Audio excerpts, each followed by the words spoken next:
नमस्कार, आप देख रहे हैं विशेष चर्चा। मैं हूं आपके साथ उन्नति भटनागर। बात होगी टैरिफ के बारे में, जहां टैरिफ ने भारत और अमेरिका के रिश्तों को काफी कड़वा कर दिया है, जिसके बाद गलवान क्लैश को बुलाकर एक बार फिर से भारत चीन के साथ हाथ मिलाने पर विचार कर रहा है।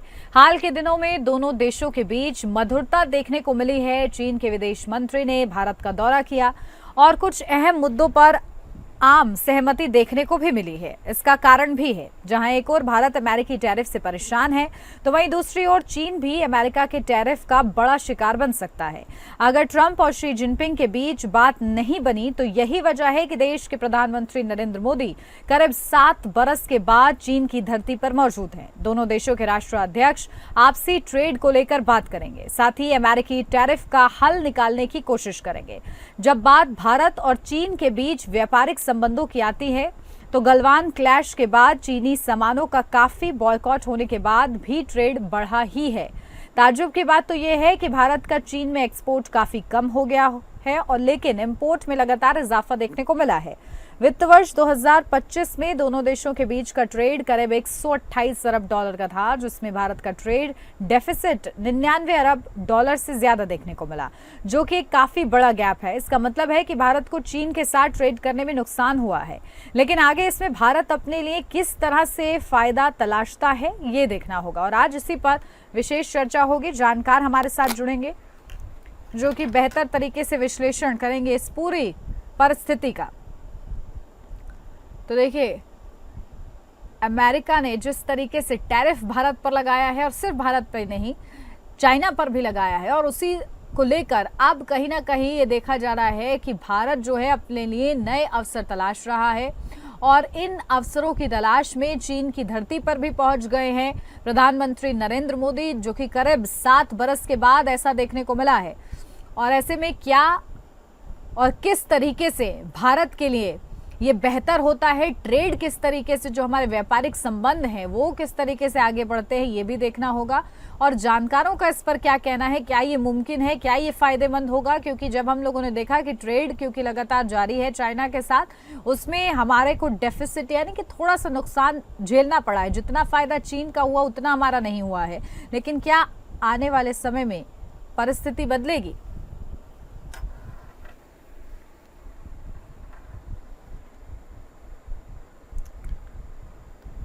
तो आज इसी पर ही विशेष चर्चा होगी कि भारत अपने लिए किस तरीके से फायदा ढूंढता है इस पूरे दौरे के दौरान। और गलवान क्लैश की अगर बात करें तो उसके बाद भी ट्रेड रहा है। हालांकि आम जनमानस में नाराजगी थी और बॉयकॉट किया गया चाइना के प्रोडक्ट्स को, लेकिन बावजूद इसके वो ट्रेड जो व्यापारिक संबंध हैं वो काफी हद तक वैसे ही रहे। ऐसे में अगर ट्रंप और शी जिनपिंग के बीच बात नहीं बनती है, क्योंकि चाइना भी टैरिफ की मार झेल रहा है अमेरिका के साथ, और अगर बात नहीं बनती है, तो क्या दोनों देश आपस में अपने लिए कोई अवसर ऐसा तलाश सकते हैं जिसमें विन विन सिचुएशन रहे, यानी कि भारत का भी फायदा रहे और चाइना का भी फायदा रहे। तो चलिए चर्चा की शुरुआत करते हैं। खास मेहमान हमारे साथ जुड़ गए, सीधा आपको रूबरू कराती हूँ। हमारे साथ अश्विनी राणा अर्थशास्त्री हैं, जुड़ गए हैं। अश्विनी जी, बहुत स्वागत आपका। हमारे साथ करोड़ी सिंह विदेश मामलों के जानकार हैं, वो जुड़ गए हैं। करोड़ी सिंह जी, आपका भी बहुत स्वागत है। शुरुआत अश्विनी जी आपके साथ करूंगी, क्योंकि खास दौरा प्रधानमंत्री का 7 बरस के बाद चाइना का हुआ है। ऐसे में क्या व्यापारिक संबंध दोनों के लिए फायदेमंद हो सकते हैं, भारत और चीन के लिए? देखिए, निश्चित रूप से जहाँ व्यापारिक संबंध फायदेमंद होंगे, उससे बड़ा एक जो मैसेज यहाँ से जाएगा यूएस को, वो एक बहुत बड़ा इशू रहेगा कि भाई चाइना जो कि कुछ अलग और भारत के साथ इस प्रकार से खटास थी, वो रिश्ते थोड़े से ठीक होते। हालांकि ये मजबूरी के रिश्ते हम कह सकते हैं, रशिया भी वहां पर रहेगा, तो इस प्रकार का जब एक संदेश जाएगा तो उसका निश्चित रूप से असर पड़ेगा। और दूसरा, पहले से बेहतर स्थितियां हुई, मानसरोवर यात्रा शुरू हुई है, हम फ्लाइट जो है चाइना के साथ शुरू करेंगे, व्यापार शुरू करेंगे। चाइना के साथ व्यापार हमारा ऑलरेडी है जी। उसमें क्या है कि ट्रेड डेफिसिट है, क्योंकि वहां से जो सप्लाई चेन के नाते बहुत सारी चीजें आती हैं। हालांकि भारत ने बहुत सारे जो चीजें हैं वही यहीं पर मैन्युफैक्चरिंग करने के लिए उसके ऊपर फोकस किया है, इंडस्ट्री को इंसेंटिव दे रहे हैं, लेकिन फिर भी एक बहुत बड़ा सप्लाई चेन का काम जो है चाइना करता है, जिसको कम करने में समय लगेगा।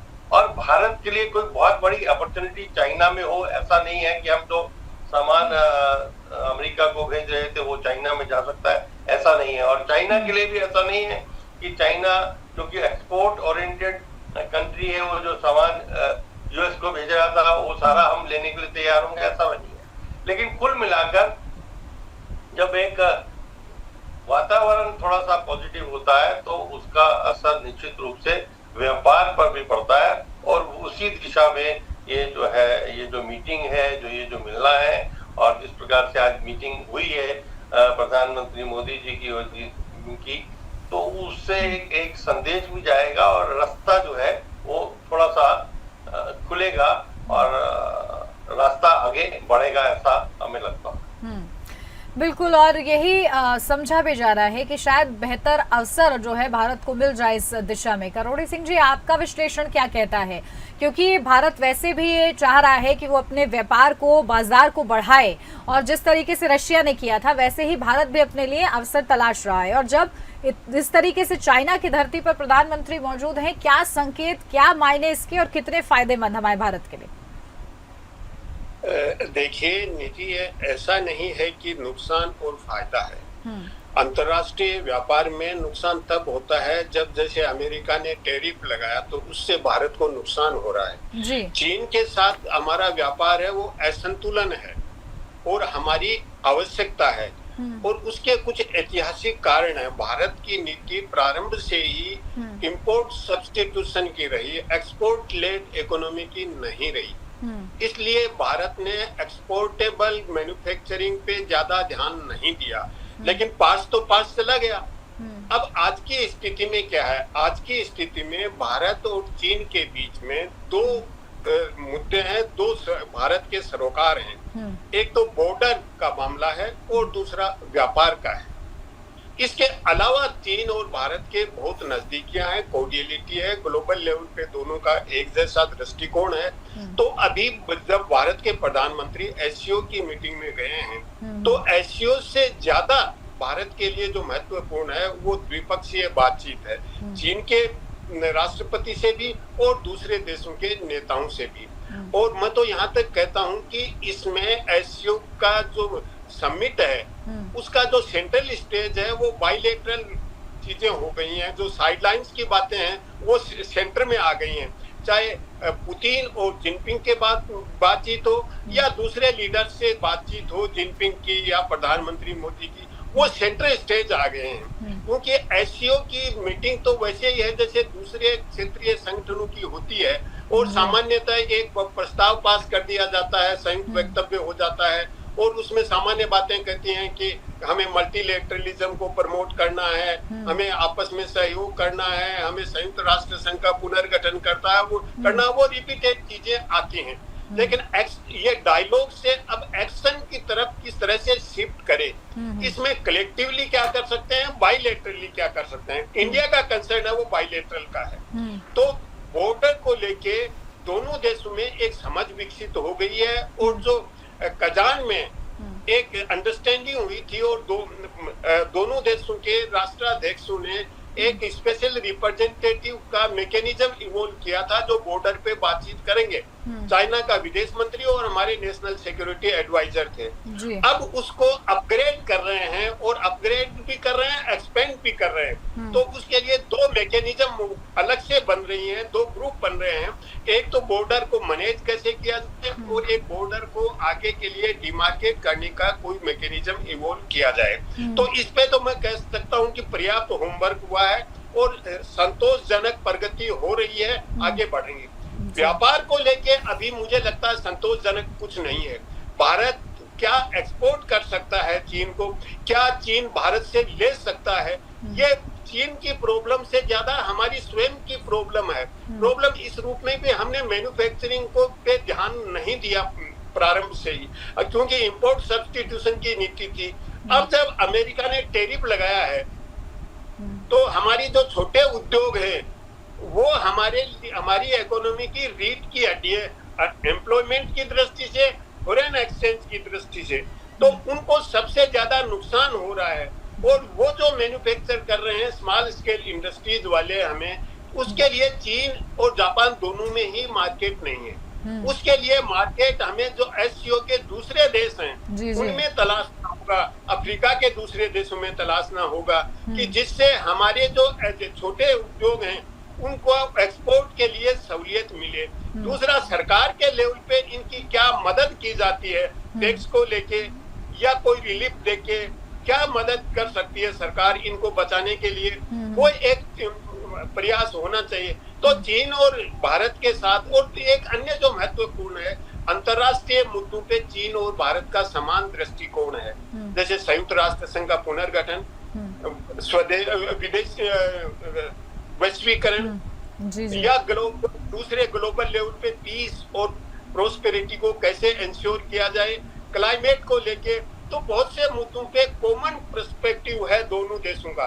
तो ये कोई दोनों नजदीक आ रहे हैं अस्वाभाविक नहीं है, क्योंकि जो अस्वाभाविक है वो एक तो व्यापार संतुलन और बॉर्डर, वो दो चीजें हैं, और दोनों पे ही दोनों देश मिलके प्रगति कर रहे हैं, एक संवाद शुरू कर रहे हैं और प्रगति भी कर रहे हैं, संवाद से आगे बढ़ रहे हैं, एक्शन भी ले रहे हैं। तो ये एक संतोषजनक स्थिति है, दोनों देशों के रिश्ते सुधरते हैं। तो एक दो अन्य बात मैं ऐड करना चाहूंगा कि रशिया, चाइना और इंडिया, अगर ये त्रिमूर्ति मिल जाती है तो आने वाले समय में विश्व व्यवस्था कैसे होगी, ये तीनों देश ही तय करेंगे कि विश्व व्यवस्था किस दिशा में जाए। इसमें पश्चिमी जो विद्वान हैं और नेता हैं वो ये कहते हैं कि भारत देखिए अथॉरिटेरियन देशों के साथ चला गया, रशिया और चाइना तो अथॉरिटेरियन है, भारत बिगेस्ट डेमोक्रेसी है। लेकिन इन तीनों में एक चीज कॉमन है, देखिए पश्चिमी देशों में जो राज्य है वो corporate controlled, hijack technology controlled है, और ये देश चाहते हैं कि हमारा जो स्टेट हो वो वेलफेयरिस्ट हो, टेक्नोलॉजी एनेबल्ड हो। तो इस तरीके के दोनों, उसमें भी कॉमन दृष्टिकोण है। अलग, अगर राजनीतिक व्यवस्था अलग है, संस्कृति में भी कुछ डिफरेंस हो सकते हैं, डेवलपमेंट मॉडल में भी डिफरेंसेज हैं, और ये संघाई स्पिरिट है। आज से 25 साल पहले जब ये संगठन बना था तब ये रिकॉग्नाइज कर लिया था कि डाइवर्सिटी रहेंगी, यूनिफॉर्मिटी नहीं आएगी एससीओ के देशों में, तो यूनिफॉर्मिटी नहीं आएगी। फिर भी तीनों देश अगर ये मिल जाते हैं तो मुझे लगता है कि केवल एशियन सेंचुरी नहीं, पूरी दुनिया की व्यवस्था है उसको ये तीनों देश सेव करेंगे, मोल्ड करेंगे कि किस दिशा में दुनिया जानी है। जी नेहा जी, बिल्कुल। और देखिए आपने बेहतर तरीके से बताया है कि किस तरीके से भारत को आगे बढ़ना होगा और किस चीज़ पर पहले फोकस करना होगा और क्या संभावनाएं बनेंगी अगर भारत, रशिया और चाइना साथ आ जाएं। तो आपके पास आ रही हूँ अश्विनी जी, क्योंकि देखिए इस पर भी डिपेंड करता है कि चाइना की बातचीत अमेरिका के साथ कैसे रहती है। लेकिन क्या जो परिस्थितियां अभी रही हैं, क्योंकि चाइना ने काफी कड़ा रुख भी दिखाया टैरिफ के बाद, बावजूद इसके बैकफुट पर नहीं आया अमेरिका, तो क्या बात बन सकती है चाइना और अमेरिका के बीच, या फिर ये भारत के लिए अवसर रहेगा? नहीं, चाइना और अमेरिका के बीच बातचीत बनेगी, उससे हमें बहुत कुछ ज्यादा असर नहीं पड़ने वाला। जी ने भी बताया कि हम चाइना को कुछ बहुत ज्यादा देने वाले स्थिति में नहीं है, लेकिन इस बाकी जो देश हैं एससीओ के, उनके साथ हम व्यापार कर सकते हैं, उनको हम कुछ दे सकते हैं, उस पर हमारा फोकस रहेगा। यहाँ चाइना में एससीओ में जाने का जो मेन मकसद है कि जो हमारे बाकी संबंध है, व्यापारिक संबंध तो है ही है, हालांकि भारत की कोशिश है कि जो इंपोर्ट है चाइना से वो स्लोली हम कम करें, जितना जरूरत है वही हम खरीदें। बार बार प्रधानमंत्री स्वदेशी की बात कर रहे हैं, तो ऐसे में वहां से इंपोर्ट जो है हम जो व्यापार के ऊपर ज्यादा फोकस ना होकर बाकी जो हमारी कंडीशंस हैं, चाहे बॉर्डर की है या बाकी जो चीजें हैं, उसके ऊपर भारत का चाइना के साथ पर्टिकुलर फोकस ज्यादा है, और वहां से जो संदेश देना है वो ज्यादा महत्वपूर्ण है कि भाई ये तीन अगर कंट्री साथ में आते हैं तो अमेरिका के लिए मुश्किल हो सकती है। चाइना अमेरिका का कोई मुश्किल इसलिए नहीं है कि चाइना को अपना एक्सपोर्ट करना ही है, वो एक्सपोर्ट पर ही निर्भर है और उसके लिए अमेरिका एक बहुत बड़ी मार्केट है और अमेरिका के लिए भी चाइना से मंगवाना वो उसकी मजबूरी है। तो चाहे वो टैरिफ का दबाव करके कैसे भी करे, लेकिन उनके अंदर जो है वो व्यापार हो रहा है और होगा। लेकिन एक्चुअल जो भारत की जो इस समय कंसर्न है वो दोनों देशों के, अभी देखिए कि जब पाकिस्तान के साथ भारत का एक युद्ध वाली स्थिति थी, उस समय चाइना ने पाकिस्तान को सपोर्ट किया है। तो अब ये बात भी हो सकता है कि भाई भारत चाइना के सामने रख सकता है कि भाई ये इस प्रकार से अगर हम इकट्ठा आते हैं तो इन चीजों के ऊपर भी क्या देखने की जरूरत है। तो भारत का जो महत्वपूर्ण इस समय जो एंगल है वो यही है, व्यापार तो एक जरूरी है लेकिन व्यापार के साथ जो संबंध है, कोऑर्डिनेट रिलेशन है, बॉर्डर है, वो सारी चीजें भी बहुत जरूरी है। बिल्कुल, और क्योंकि इंपोर्ट हमारा जिस तरीके से बढ़ रहा है उसको लेकर कहीं देखा जाए तो भारत के अंदर खाने ही विपक्ष भी सवाल करता रहता है, इसको किस तरीके से कंट्रोल किया जा सकता है?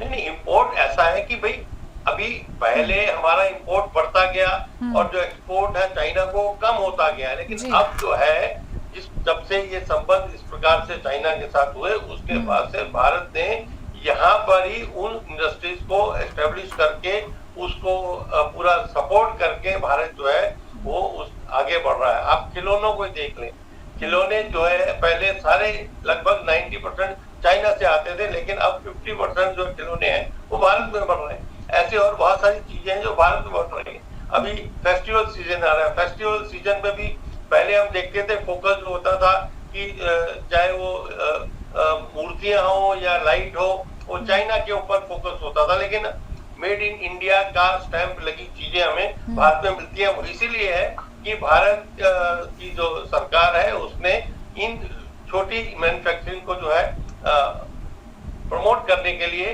काम कर रहा है और बहुत सारी इंडस्ट्री जो हमारे यहाँ पर लग गई है। हाँ, हो सकता है कुछ सामान जो पार्ट के रूप में वहां से आता हो, लेकिन यहाँ पर बनकर असेंबल होकर, और आज भी मन की बात में भी प्रधानमंत्री ने जो संदेश दिया है कि आने वाले फेस्टिवल सीजन में भी हम अपने यहाँ बनी चीजों को, स्वदेशी चीजों को जो है उपयोग करें। तो वो एक ये सारे जो छोटे छोटे प्रयास हैं उससे इंपोर्ट के ऊपर लगाम लगेगी।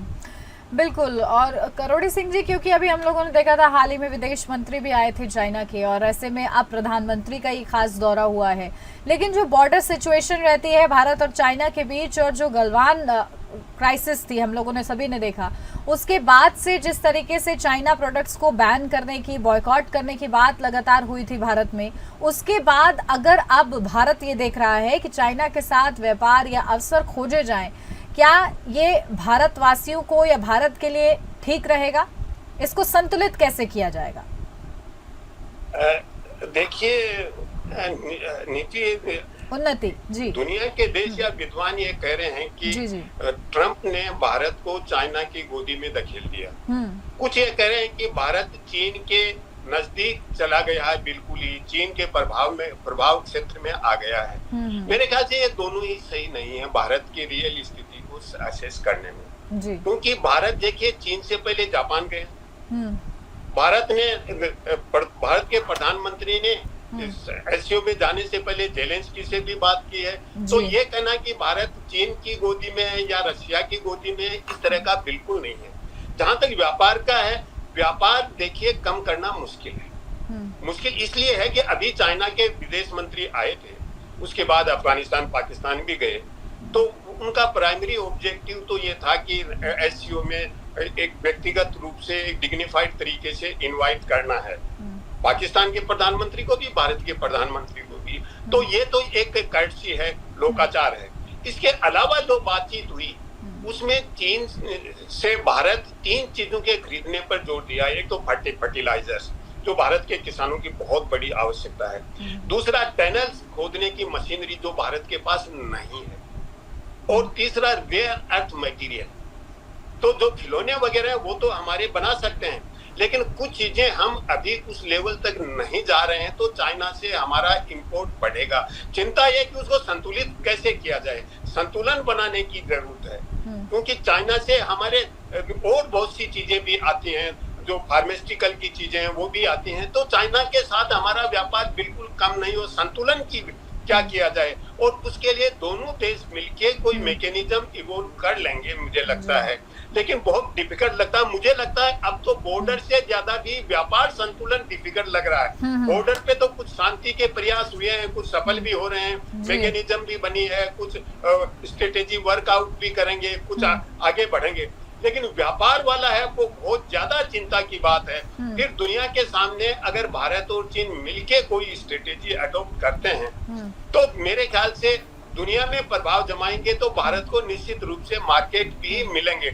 अगर चाइना और भारत कॉम्पीट करते बहुत ज्यादा अफ्रीका में, लैटिन अमेरिका में, तो भारत को कोई ज्यादा फायदा नहीं होगा। अगर दोनों में कोर्डियल रिलेशन है, तो भारत के लिए दूसरे मार्केट भी खुलेंगे और इतना डिफिकल्ट नहीं होगा। तो भारत अपनी तरीके से बिल्कुल प्रयास कर रहा है, और अमेरिका की चाइना पे डिपेंडेंस है वो कम नहीं होगी, वो तो न बढ़ेगी ही नीति डिपेंडेंस, क्योंकि अगर जब तक अमेरिका अपना यहाँ मैन्युफैक्चरिंग शुरू नहीं कर देता है, तो अमेरिकन कंज्यूमर की रिक्वायरमेंट फुलफिल करना जरूरी है। तो इस नीति में मुझे लगता है ट्रंप ने एक गलती की है कि cart before horse before cart खरीद लिया है उन्होंने, अपना मैन्युफैक्चरिंग शुरू नहीं किया, बाहर पे टैरिफ लगा दिया, तो अल्टीमेटली अमेरिकन कंज्यूमर सफर कर रहा है। और वहां भी कल भी बात हुई थी अपने चैनल पे कि वहां कोर्ट ने भी इसमें इंटरफेरेंस कर दिया है, और अगले महीने जजमेंट देगा कि क्या किया जाए, जो टैरिफ लगाया है उसको कैंसिल किया जाए, या क्या जजमेंट आता है वहां के कोर्ट का, क्योंकि वहां की जुडिशरी कहीं ज्यादा स्ट्रॉन्ग है, और ट्रंप के आधे से ज्यादा एग्जीक्यूटिव ऑर्डर हैं वो जुडिशरी में अभी भी अटके हुए हैं। तो ऐसी स्थिति में क्या बनता है अमेरिका की स्थिति, उस पर भी डिपेंड करेगा। अगर मान लीजिए टैरिफ पे बैन लगा देता है वहां का कोर्ट, तो निश्चित रूप से भारत के जो सामान है फिर से अमेरिका में जाना शुरू हो जाएगा। लेकिन अभी जो प्राथमिकता है भारत के लिए हमारे छोटे उद्योगों को बचाने का है, और वो बहुत बड़ी प्राथमिकता है, उसके लिए कोई सार्थक कदम उठाने चाहिए, क्योंकि छोटे उद्योगों वाले हैं वो बहुत चिंतित हैं। मैंने मेरे यहाँ सिटी जयपुर में भी देखा कि जो ज्वेलरी वाले हैं, ये डायमंड्स वगैरह एक्सपोर्ट करते हैं, वो बहुत घबराए हुए हैं कि हमारा तो सबसे ज्यादा अमेरिका में जाता होता, अब क्या होगा। तो कोई न कोई रिलीफ इनको ने देने का प्रयास करना चाहिए, क्योंकि चाइना के साथ रिश्ते सुधारने से ये हमारा टैरिफ वाला इम्पैक्ट है, ये सब्सिडाइज नहीं होता है। चाइना से रिश्ते सुधरते हैं, अच्छी चीज है, लेकिन जो हमारी इकोनॉमी की चुनौती है उसको हमें संभालना चाहिए, और एम्प्लॉयमेंट भी इसी सेक्टर में सबसे ज्यादा है, तो अनएम्प्लॉयमेंट की प्रॉब्लम भी तो इससे और बढ़ेगी। तो हमारी जो बिल्कुल, देखिए यही सटीक विश्लेषण है इसका, प्रयास करना चाहिए बिल्कुल, कि चाइना के साथ अवसर तलाशने से हमारा ये जो नुकसान हो रहा है टैरिफ के बाद वो नहीं कॉम्पनसेट हो जाएगा, उस पर विचार करना होगा। बिल्कुल सटीक विश्लेषण, बहुत शुक्रिया आप दोनों का ये हमारे साथ इस चर्चा में जुड़ने के लिए। और इसी के साथ इस खास चर्चा में मेरे साथ बस इतना ही। नमस्कार।